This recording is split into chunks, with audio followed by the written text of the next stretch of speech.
Greetings, scare seekers. Welcome to another hair-raising episode of 200 Years of Human Sci-Fi. Today we're resurrecting the dead father of science fiction, that is.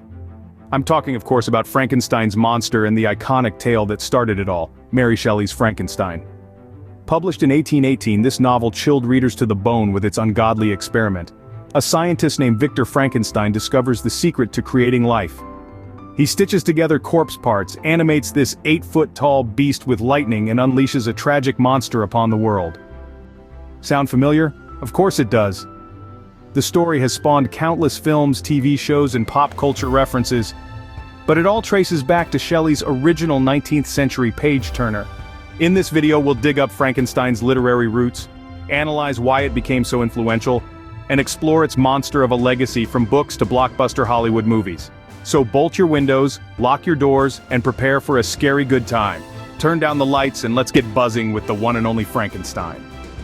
Since the dawn of time, man has dared to ask, can mortals create life itself? Can science truly match the power of God? My dear viewers, on this journey through 200 years of human sci-fi, we'll see tales of those who try to cross this forbidden threshold, who attempt to play creator instead of creation. And it all started with one book, one scientist who tipped the scale between life and death, Victor Frankenstein.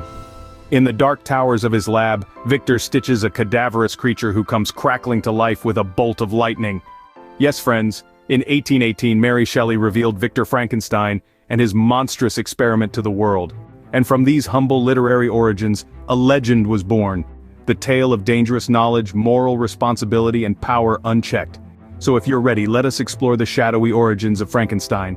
Meet Victor Frankenstein, an ambitious scientist with an unquenchable thirst for unlocking the secrets of life and death. Even as a young boy, Victor developed an obsession with alchemy, anatomy, and the works of occult philosophers like Cornelius Agrippa. By age 17, he shunned traditional academics to pursue the puzzling metaphysics of existence itself. Victor enrolled at university in Ingolstadt to gain the knowledge needed to realize his dark dream, harnessing science to create a living being with his own hands. He toiled feverishly in secret laboratories, conducting deranged experiments on cadavers late into the night. Victor pushed his mind and body to the brink, trying to animate lifeless flesh. Driven by dangerous ambition, he pieced together a 8-foot-tall creature from graveyard parts, quite a monster of a school project.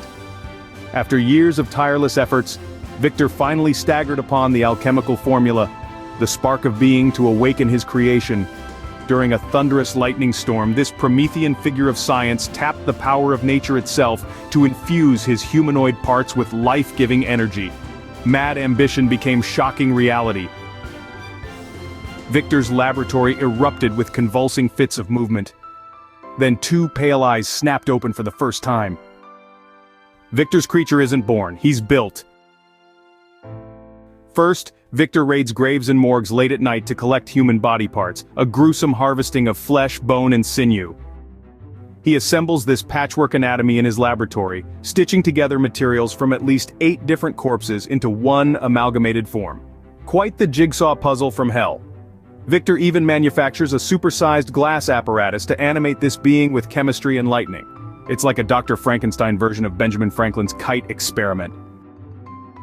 Finally, he completes his hideous humanoid, waiting only for the electric spark of life. Then one fateful stormy night, Victor connects his creature to this apparatus just as lightning strikes. 200,000 volts course through the cadaver, making it spasm violently on the lab table. The monster slowly rises upwards with first breath. But Victor's triumph turns to terror.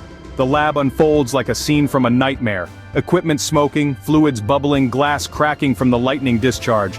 And at the center lies Victor's awful achievement, a giant corpse-like being staring back at him through soulless eyes. Victor panics, abandons his creation, and flees into the rain-drenched night. Now you'd think one look at Victor's mad lab would make any sensible person quit science altogether. I mean, check out these wacky instruments. This beaker looks it wants to eat me. The townsfolk see Victor digging up graves late at night and are like, Victor, what you doing with all those arm bones? Having a silly skeleton dance party or something? So the monster is stumbling around like a newborn baby. But you know, if the baby was 8 feet tall and made of dead body parts, talk about an ugly baby. Then Victor sees his crazy creation come to life and he's basically crapping his pants. His face goes all Home Alone like... He flips the lab table and just bolts into the rain screaming, "What a brave scientist, huh?" The monster sees his reflection in a puddle and goes, "Wow, I must have the ugliest Tinder profile ever. Left swipe." At its beating heart, Frankenstein tackles humanity's eternal struggle between science and nature. Victor plays God by animating stitched cadavers, arrogantly violating moral bounds. His hubris echoes myths like Icarus flying too near the sun. And there are clear warnings against science untethered from ethics. Victor's irresponsible experiments breed only anguish and death. His demonic creation wreaks havoc specifically because it lacks human bonds. The creature symbolizes destructive ID unleashed, showing anger, envy, and vengeance when deprived of affection. Its crimes reflect the monstrous acts man perpetrates through isolation and supremacy delusions. Shelley cautions our virtues require constant nurturing lest we descend towards the orcish. Her romantic backdrop emphasized humanity's rootedness in tradition, community and nature, now threatened by radical individualism and technology. 200 years later, these themes still shudder. AI risk theorists deeply ponder how machine superintelligence may gain its values. Could something created for good spiral towards hostile or indifferent ends without moral scaffolding? And just as Victor animates patchwork anatomy, current science increasingly sculpts the clay of life through forces like CRISPR gene editing. What new beasts, chimeras or mutant plagues might escape uncontrolled labs? How far should mortal hands reshape creation's loom? Here Shelley proves profoundly prescient. For slowly we master Genesis itself across forbidden frontiers, and thus grows our responsibility to temper towering ambition with wisdom's firm hand. The creature's tragic fate beckons as mythic metaphor should labs birth new life unprepared to grapple with all too human frailties. Mankind forgets ancestral bounds at great peril, so heed dear Mary's ghostly counsel while still within gentle reason's reign. Shelley's seminal 1818 tale sparked legions of stories examining science's moral boundaries. Mad scientists, monstrous creation, dangerous knowledge, all descended from Frankenstein's DNA. Cinema especially owes this book its gothic soul. Boris Karloff's 1931 monster turns seared iconic imagery into public imagination. The watery dungeon lab, fizzing apparatuses resurrecting the dead, Karloff's flat-headed look of corpse-born anguish. No Halloween homage escapes its visual legacy. And which adaptation honored Shelley's ethos best?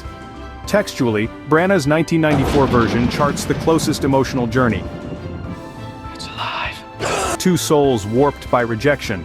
Production design also resurrects 19th century context. Though dramatized, it's a devoted translation. The famed Karloff outing took wild liberties narratively, yet embodied monster mania for mainstream success, forging Frankensteinian visual language now intuitively understood, equally indelible. And comedically, Mel Brooks adoringly satirized conventions in Young Frankenstein through riotous gags undergirded always by loving reverence. In whichever form, Shelley's solemn parable still wields profound influence. Her trailblazing tale of dangerous knowledge and power left unchecked. A legacy still alive, always awaiting new light, and eager to warn each generation anew. Friends, as we've explored, Shelley's sci-fi vision didn't just foretell modern experiments, it helped shape public discussion around them. 2 whole centuries later, scientists still invoke Frankenstein when discussing genetics or artificial intelligence. The name itself has become shorthand for reckless innovation and unintended horrors. No wonder labs have actual ethics review boards to prevent monster mishaps. But beyond the lab, Frankenstein also remains embedded in global entertainment and culture. That name, that freakishly iconic monster face, still pops up everywhere. Rock music, video games, anime, even breakfast cereal. And with innovations like CRISPR gene editing and hyper-realistic humanoid robots accelerating into reality, Shelley's cautionary tale feels more relevant than ever as we teeter on the next razor's edge of God-mimicking dominion. Elon Musk himself regularly worries about unleashing unfriendly AI like some silicon-based Frankenstein's demon. Perhaps again we stand before forces that, if not wisely shepherded, could erode the sacredness of life itself. So we would do well revisiting Mary Shelley's prophetic mythos for guidance, or at least a healthy fright. So in the end, Frankenstein presents a tragedy of human nature, not of science itself. Yet the novel introduced an enduring theme we still wrestle with today. Who or what do we blame when things go horribly wrong? It's tempting to fault external forces, but we must ultimately shoulder responsibility for our own actions. As with a sharpened knife that can equally prepare bread or kill, science itself remains morally neutral. It is only as righteous or wicked as its wielders. Therefore, Frankenstein errs in damning science for his horrors. The fault lies with human ambition and cruelty. Still, none can deny the tale pioneered sci-fi literature and explored timeless questions on creation's duty. Now, our saga continues with another superhuman story that makes Frankenstein seem tame. In The Fly, a scientist invents teleportation pads capable of disassembling matter and rebuilt it elsewhere. But a shocking accident leads to a nightmare scenario during testing. What disturbing wonders or tragedies emerge when humanity masters transportation, longevity, or other godly powers? Find out next time on 200 Years of Human Sci-Fi.